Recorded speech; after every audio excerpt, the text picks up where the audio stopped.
Bro வண்டி break down ஆயிடுச்சு. Tau பண்ண ஹெல்ப் பண்றீங்களா? ஓகே, நான் ஸ்பீடா போனா உன்னோட ஹெட்லைட் ஃபிளாஷ் பண்ணு, நான் ஸ்லோ பண்றேன்.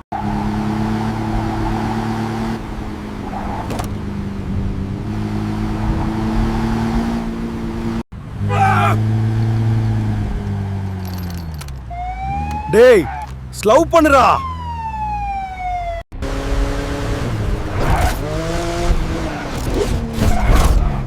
முடிஞ்சா என்ன புடிச்சு பாரு.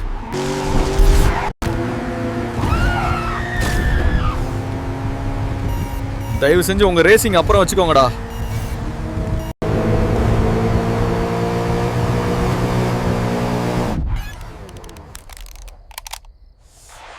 ஏதோ ஒரு வவால் டிசைன் காரும் BMW காரும் 200 கிலோமீட்டர் வேகத்துல ரேசிங் பண்றாங்க. அவங்க ரெண்டு காரையும் ஒரு நானோ கார் ஃபிளாஷ் லைட் அடிச்சுக்கிட்டே சேஸ் பண்ணிட்டு போறான். எது நானோ கார் BMW சேஸ் பண்ணுதா?